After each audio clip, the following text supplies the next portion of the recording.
ہماری زندگی ہمارے خیالات کی آماج گاہ ہے۔ انسان وہی کچھ کرتا ہے جو کہ سارا دن اس کے ذہن میں ہوتا ہے اور اس سے ہٹ کر ہو بھی کیا سکتا ہے۔ بسم اللہ الرحمن الرحیم۔ تمام سننے دیکھنے والے دوستوں، بھائیوں اور بہنوں کی خدمت میں سلام۔ کچھ سال پہلے کی بات ہے، مجھ سے سوال کیا گیا کہ آپ نے زندگی میں سب سے اہم سبق کیا سیکھا؟ تو میرا جواب یہ تھا کہ میں نے زندگی میں جو اہم سبق سیکھا وہ میرے خیالات سے واقفیت ہے۔ ناظرین محترم، ہمارے خیالات ہماری شخصیت کو بنانے میں اہم کردار ادا کرتے ہیں۔ ہمارا ذہنی رویہ ایسا ہے جو کہ ہماری قسمت کے راستے کھولتا ہے۔ میرا دعویٰ ہے کہ ہمارا سب سے بڑا مسئلہ ہمارے لیے خیالات کا صحیح قسم کا انتخاب ہے۔ اگر ہمارے خیالات خوش کن ہوں گے تو ہم بھی خوش و خرم رہیں گے۔ اس کے برخلاف رویہ رکھنے پر ہم ہر وقت افسردہ رہیں گے۔ ہماری سوچوں میں موجود خوف ہمیں خوف زدہ کر دے گا۔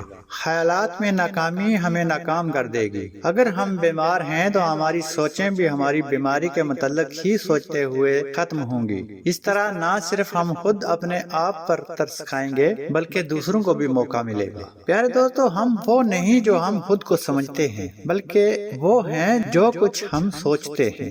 ہمیں اپنی توجہ اپنی زندگی کے مثبت پہلو کی طرف رکھنی چاہیے۔ اپنے مسائل پر پریشان ہونے کی بجائے ان کو حل کرنے کی کوشش کرنی چاہیے۔ اگر ہم مسائل کو صحیح طرح سے سمجھ لیں اور ان کے تمام حقائق جان لیں گے تو ہمارے لیے اس کو حل کرنا آسان ہو جائے گا، جبکہ پریشان ہونے سے مسئلہ مزید الجھے گا۔ برطانیہ کے ایک مشہور ماہر نفسیات نے اس حقیقت کو ایسے واضح کیا کہ میں نے 3 ایسے افراد پر تجربے کیے جن کے ذہنی رویے ان کے جسمانی قوت پر کافی حد تک اثر انداز ہیں، اور پھر ان کو ایک خاص قسم کے آلے سے ماپا۔ ان کو ہدایت کی کہ وہ اس آلے کو مضبوطی سے پکڑ کر رکھیں۔ پھر میں نے ان کو 3 مختلف آلات میں پرکھا۔ جب جاگتے ہوئے ان کا ٹیسٹ کیا گیا تو ان کی اوسطن گرفت 101 پاؤنڈ تھی، اور پھر جب ہپناٹزم کے ذریعے پرکھا تو وہ بہت طاقتور تھے، ان کی گرفت 142 پاؤنڈ تھی۔ اس سے ثابت ہوتا ہے کہ جب ان کے ذہنوں پر مثبت طاقت کا تصور ڈالا گیا تو ان کی جسمانی طاقت میں بھی 50% اضافہ ہو گیا۔ اس سے ہمارے ذہنی رویے کی طاقت کا ناقابل یقین اندازہ ہو گیا۔ خیالات ہم پر کس طرح جادوئی طور پر اثر انداز ہوتے ہیں اس کا اندازہ آپ کو ہو ہی گیا ہوگا۔ مزید تسلی کے لیے ایک عجیب کہانی آپ کو سناتے ہیں۔ امریکہ میں جب خانہ جنگی کا خاتمہ ہو گیا تو ایک عورت جس کا نام مسز گلور تھا، اس وقت اس کی زندگی دکھوں، غموں اور بیماریوں سے بری ہوئی تھی۔ یہی مسز گلور تھی جو بعد میں میری بیکر ایڈی کے نام سے بہت مشہور ہوئی۔ مسز ایڈی بیمار رہنے کی وجہ سے ذہنی علاج کے اسپتال میں داخل کر دی گئیں اور پھر اسی دوران ایک سرد رات کو پھسل کر سخت برف پر گر پڑی اور بے ہوش ہو گئیں۔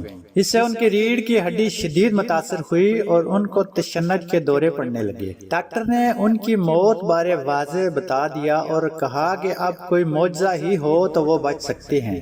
اگر وہ بچ بھی گئیں تو ساری عمر چل پھر بھی نہیں سکیں گی۔ موت کے بستر پر لیٹے ہی مسٹر ایڈی نے اپنی مذہبی کتابیں پڑھنا شروع کر دیں اور اس نے سینٹ میتھیو کے جو الفاظ پڑھے اس نے مسز ایڈی کو بہت متاثر کیا کہ دیکھو، اس کے سامنے ایک فالج زدہ مریض کو لایا گیا۔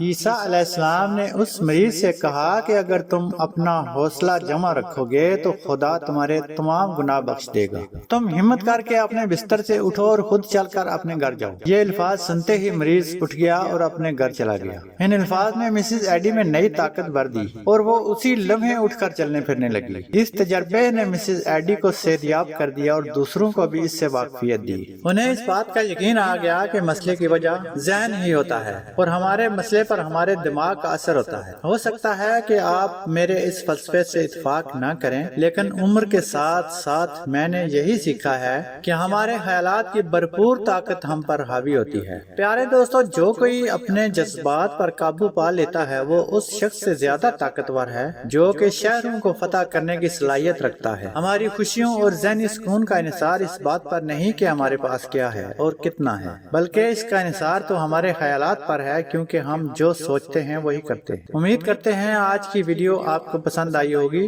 ویڈیو اچھی لگی ہو تو چینل کو سبسکرائب کر لیں تاکہ ہم بار بار ملتے رہیں اور ایک دوسرے کے مسائل کو سمجھنے اور ان کو حل کرنے میں ایک دوسرے کا ساتھ دے سکیں۔ ملتے ہیں ایک نئی اور معلوماتی ویڈیو کے ساتھ، تب تک کے لیے اللہ نگہبان۔